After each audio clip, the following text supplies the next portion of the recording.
Today we are here, going to climb a mountain. Samantha's getting ready around the other side. Where are you, Manth?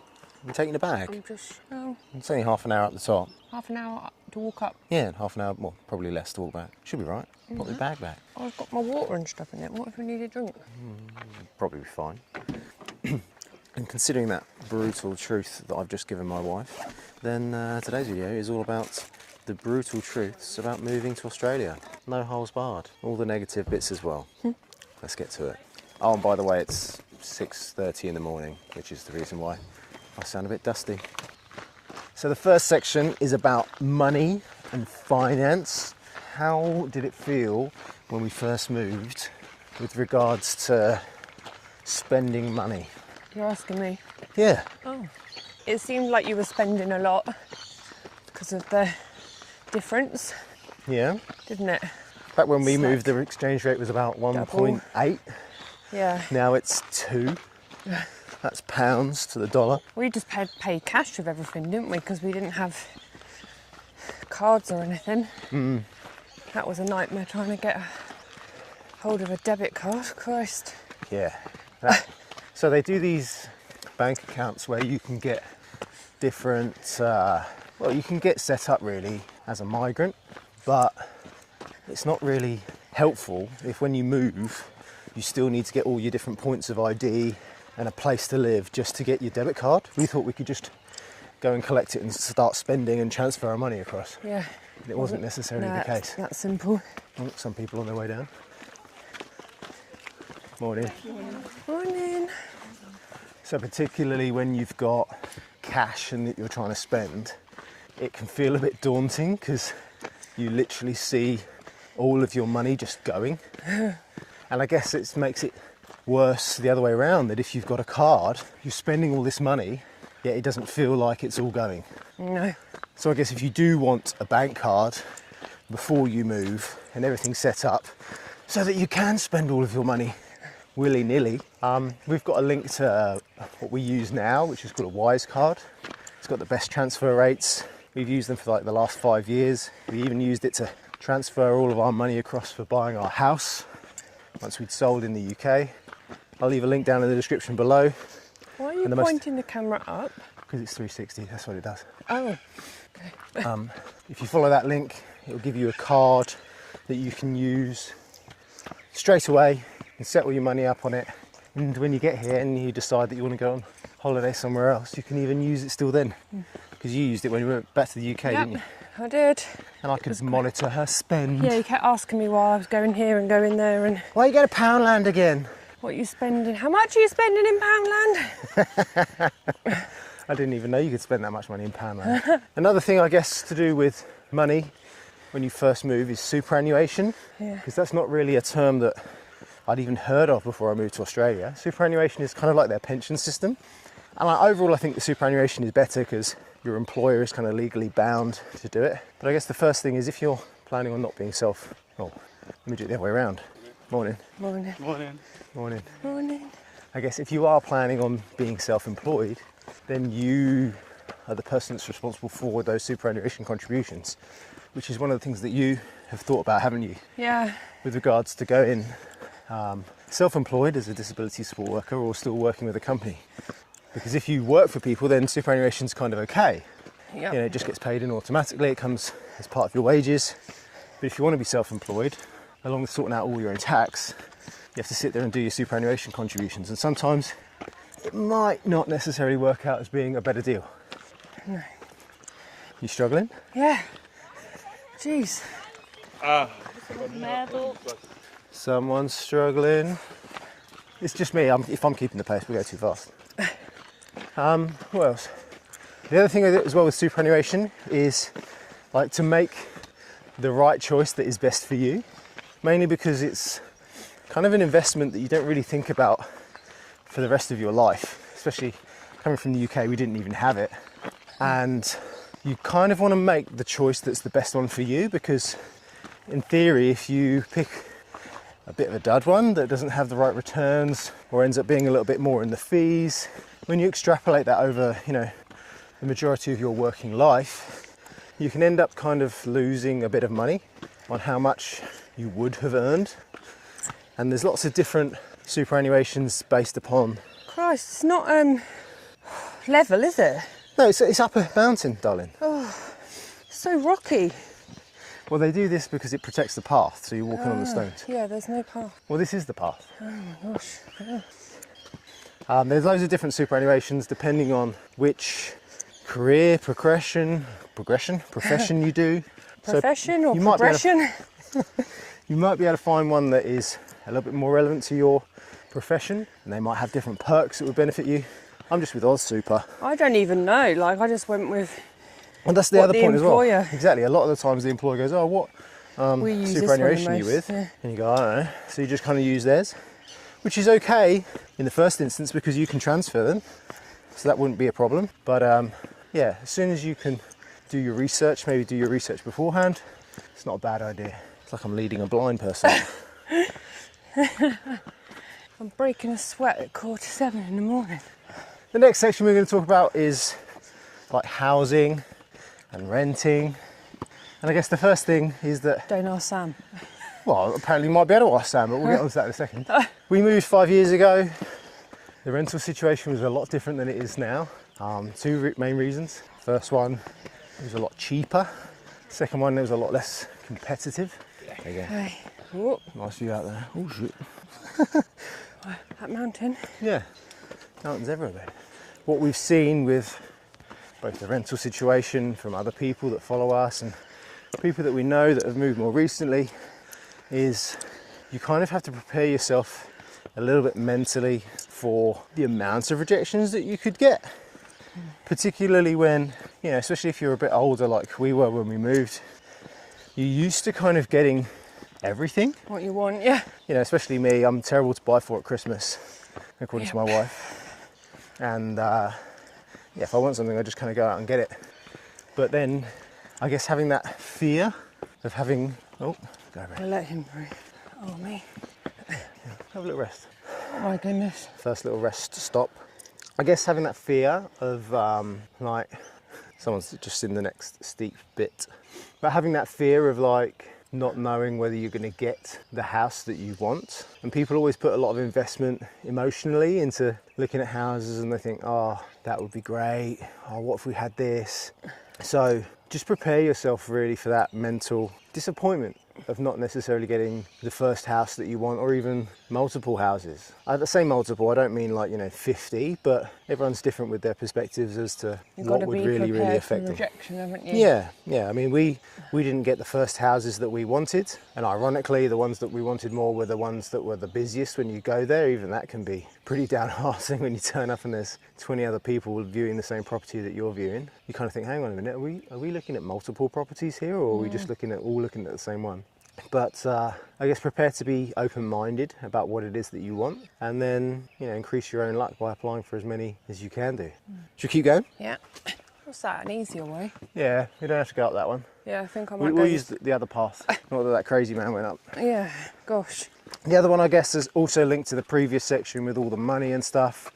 Like, if you've not rented for a while, like we had, you know, we were homeowners in the UK, fortunately, and it can feel a bit weird having to part with so much money when you first start renting. So what I'm talking about is things like how much the bond costs, putting rent up front, the fact that it's kind of done weekly and not monthly, and when you're having to pay, you know, $600-700 a week, that can seem pretty steep. So that just kind of really affects, again, how you're feeling about money, worrying about money. If you're getting the sentiment that we're talking a lot about money, then savings is really good. How much should you save? How much can you afford? Just try and save as much money as possible, really. We've been going for 13 minutes. Wow. Feels like 30. And then the other negative side, oh, look at this cool cave. Oh, wow. That Yep. is cool. Explore that in a second. The other negative side of renting is the fact that you have rental inspections. I think we had maybe like one. They're every 3 months. Did we? I don't know. Yeah, but because we didn't rent for that long before we were able to buy, we found somewhere really quick. And that's something that you can do if you're permanent residents. Let's have a look down at the cave. Yeah, wow. But if you're renting for a while, which we don't necessarily think is a bad thing, if you're just learning the layout and trying to set up, and you don't have like that permanent job role yet, you don't need to rush things. But Wow. Setting up those rentals and then having inspection all the time can be a bit of a pain. Rein, sorry, not a harness. You feel like you need a harness. Bit weird. Okay, Just so I don't slip. You won't slip, just watch where you're going. So the next section is about work, and I didn't really experience this as much. Well, kind of, but you experienced it more, didn't you, Matt? Look how you're holding your bottle. In the sense that don't always expect your work qualifications to transfer over. Now, as a teacher, my qualifications were kind of recognised, and that's part of the reason why we were able to get a permanent residency visa. But for you, Sam, whilst you did kind of work in disability before in schools, the recommendation when you moved into disability support kind of residentially was that you should get new Australian equivalent qualifications. You didn't have to at the time, but now, like 5 years on, they're saying that you needed to do you need to have a Cert 3, which I already had because I had a diploma. So I didn't have to do it, but they said it would be better long term if I did have it, if I wanted to go on my own or change employers and stuff. And I think they're changing the NDIS requirements at the moment for every support worker to have at least a Cert 3 now. So I just did it for my own good. It was pretty easy. And it wasn't... I just did it online. You didn't have to pay too much for it. It was... No, because it was government subsidised, because they wanted everyone to do it. But I guess it's just the time, the extra it has to take to get those qualifications, and also the fact that you might have been doing that profession for loads of years. And But the company I went to did accept my experience. Yes. So... And that was also the same as a teacher. So what I mean by it, with regards to being a teacher, is that although my experience was recognised and I was put on the right kind of pay band, you still don't feel kind of fully recognised, or even a bit of an imposter sometimes, because, okay, I'm a teacher in the UK. There's a lot of similarities between being a teacher in the UK and a teacher in Australia, but it's not exactly the same. So when I moved, I was pretty prepared, and kind of I had to at the first instance, to, even though being as middle management in the UK, I was a head of department, just kind of coming back and then being, oh, I'm a regular teacher again, which actually was quite nice, because, okay, I wasn't paid as much as a head of department, but in my profession, which isn't the same for every profession, it was paid more. So it's just quite nice to be able to be paid a half decent wage that we could live on, and not have all the other extra bits associated with middle being management. leadership, yeah. It's funny seeing you multitask because you can't do it. What? And you often tell me, I can't multitask. Well, yeah, it's because I just don't want to do it, probably. It's not the fact that I can't. Now, the next one is to do with still money and costs and stuff, but I guess the hidden costs associated with things. There's a few things that can kind of catch you out. For example, depending on which state or territory you live in, you might have to have ambulance cover as a form of insurance. Sometimes, depending on which visa you're on, you'll need health insurance that's associated with that, because it's part of your visa. I was even talking to someone the other day on Instagram. We were talking about the cost of schools for kids. And okay, if you send your kid to a state school and you're a permanent resident, there's not going to be a cost there. Lots of people choose to send their kids to private schools because they think that they're better, they're more affordable here. But you have to pay for equipment and stuff here. Yeah. Even in a primary school, Yep. which I don't remember that in the UK. I don't remember paying for any equipment really. You went to, what was it, Staples in the week or two before you went back to school to get your new pencil case and stuff. Yeah, but that's just because you wanted to. Like, Yeah. it wasn't something you had to do. Like for Aurora, I had to put an order in, wasn't it like $200 or something? Yeah.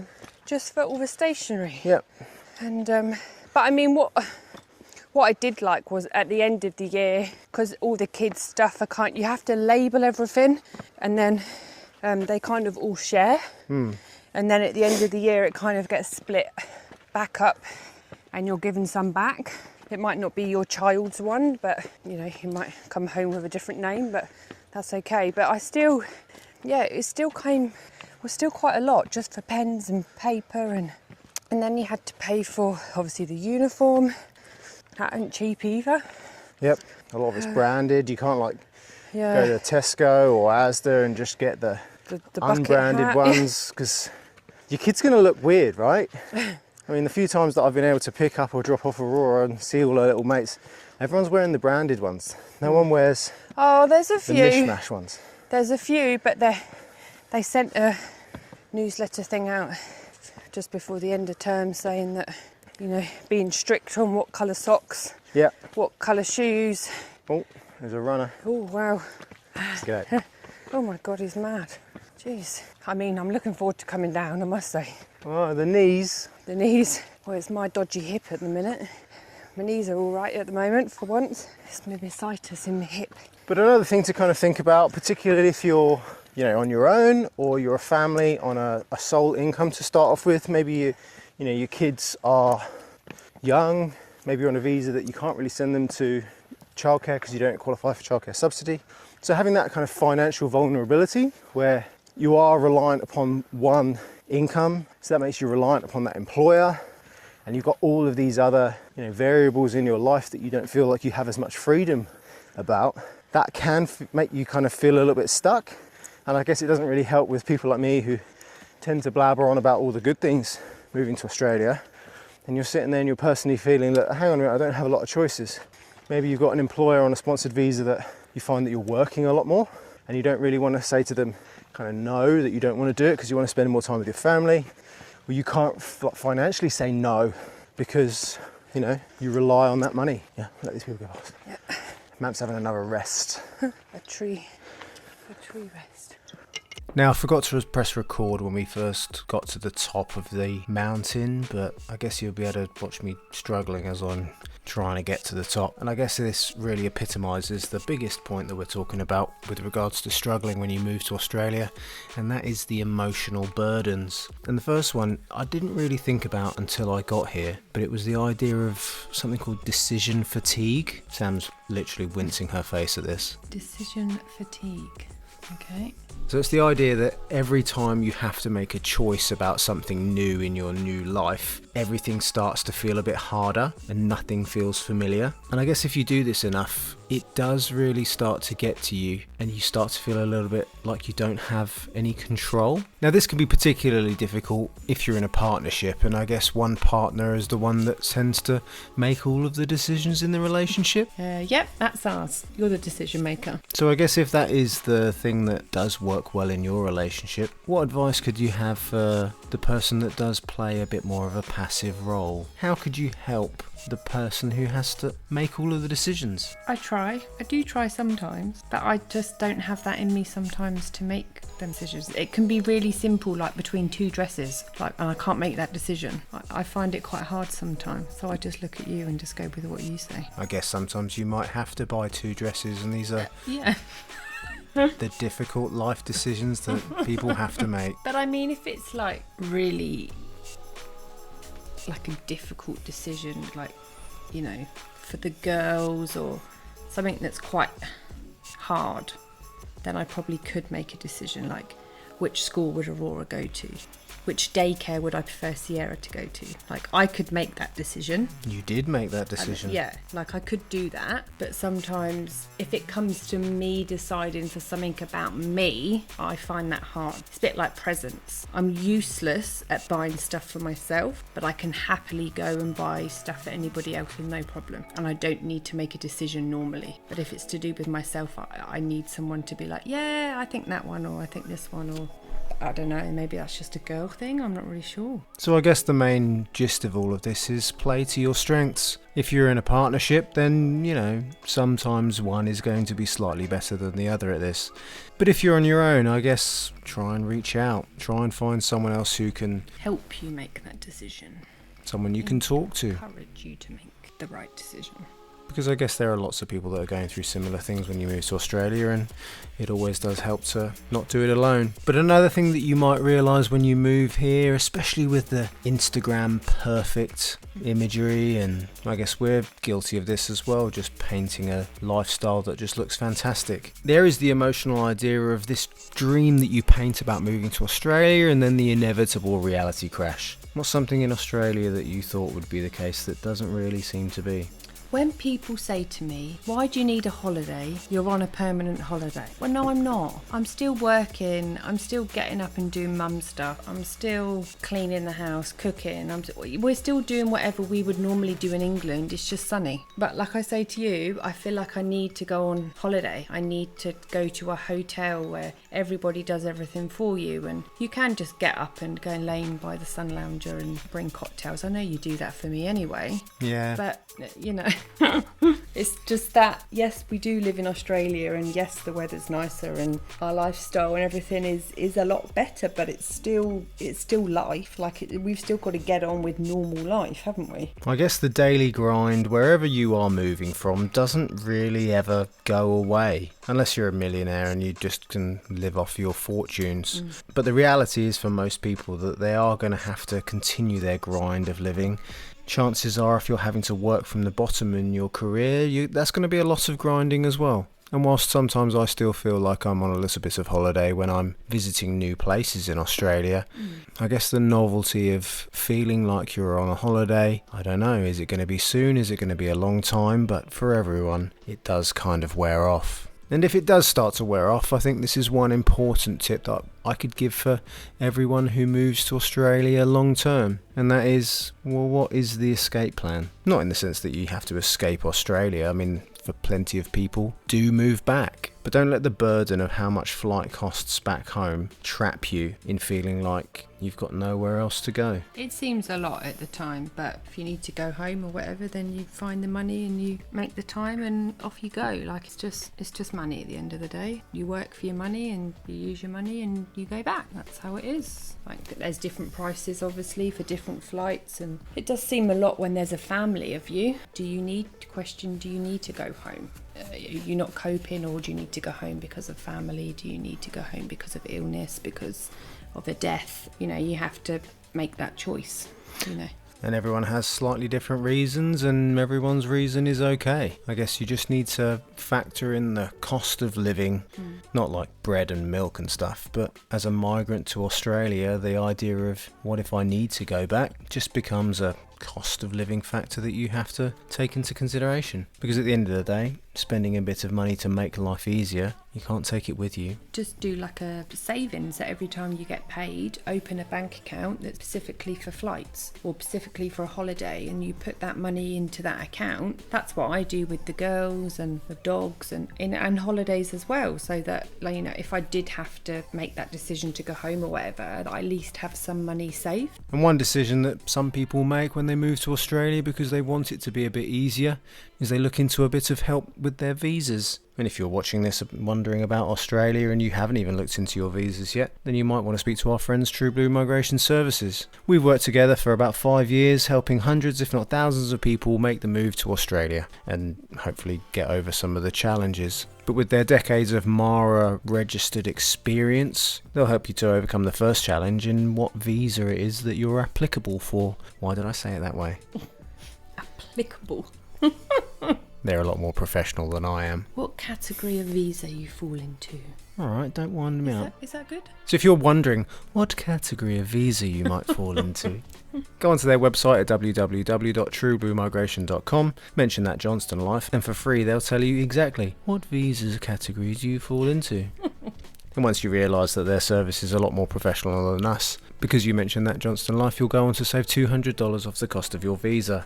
And I don't know, maybe you could put that towards flights or maybe some kind of holiday. Yippee! Alright, Mario. Yippee! Now, a topic that isn't quite so yippee is the idea of leaving family and relationships behind. Yes, it's a tough one, but I guess my parents are still youngish. What are they, 65? They're doing okay. The only wobble we had was it last year? Yeah. Or the year before? Yeah, last year Dad did have a stroke, which was horrendous. Like, for me, being the other side of the world and not being able to do much about it. It's just, you know, if something does happen, just getting back home and, yeah, going to help. But you can't having really the do guilt much. of distance. Yeah, it is hard, and you have to factor that in. But if I needed to go back, I'd be able to. Like, there'd be no question anyway. But Yeah, it's hard. I mean, I haven't seen them. What will it be now? When we next see them, it will be 2.5 years for me. Yep. And the girls, and then you, like Nearly 4. 5.5. No, nearly 4. Yeah. 3.5. Okay. Yeah, so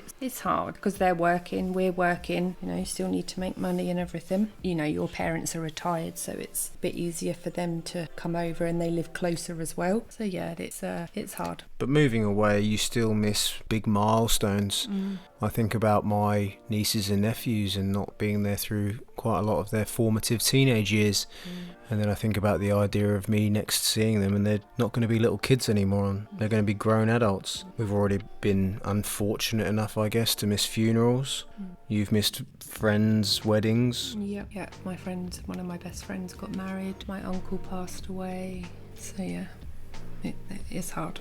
And especially when friendships don't form overnight with new people in Australia, that idea of being a little bit lonely and missing things that your family are experiencing because you're on the other side of the world, I guess is something that you don't ever really fully recover from. I had the idea once of all of these negative thoughts about things that you miss, you just kind of put in a box and bury it at the back of your mind. I'm not saying that that's the best way to deal with things. It probably isn't. That's how you deal with it. Yeah, that is how I deal with stuff. Everyone copes in a slightly different way. But because you're going to experience a relationship strain, particularly if you move with a partner, and the idea that it's going to probably test your marriage, particularly with all the financial problems that we discussed, I guess the best advice that we can give is that you keep communicating things. Yeah, you've got to be there for each other. You've got to know one another. You've got to know how one another works. One person off doesn't tick another person off, and what sets them on their high horse and what doesn't. And we're quite different in that respect, aren't we? I'm quite emotional, and you know, I'm not. You can read me, well, you don't read me. I try and tell you need to learn to read me, and and you're not. You just. And I try and tell you just to tell me what you want.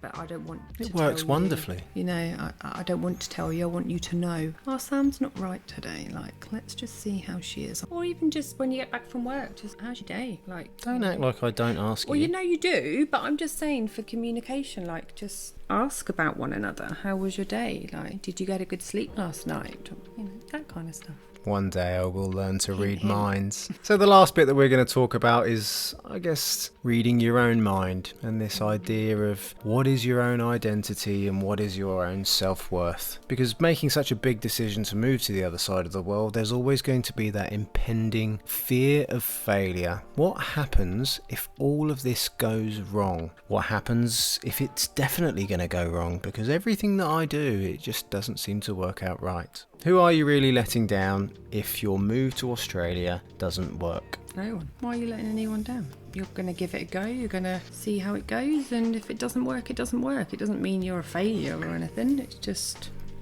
it wasn't for you. This can also be compounded by the idea that if you have to restart your career again, you might have a bit of a loss of status. You were someone that was once a respected professional, and now you're just the outsider that doesn't really know how to do things the Australian way. It's a learning curve. Sometimes you got to start at the bottom again and work your way up. Nothing wrong with that. It's a different country. You speak the same language, but it's very different. I think if you're the type of person that can move to the other side of the world, you should have the confidence that you have a bit of self-worth, and you probably will end up getting back those positions that you had. You got them one time, you're probably good enough to be able to get them again. Australians are pretty good at stuff, but you know, like everyone, they're not perfect even though they pretend to be. But I guess in moving to Australia, one of the biggest pieces of advice that I could give is the idea that you're allowed to retain a bit of your old culture, but you've made the decision to move to Australia because of something that you must love. And whilst there are some negatives associated with Australian culture, like any culture around the world,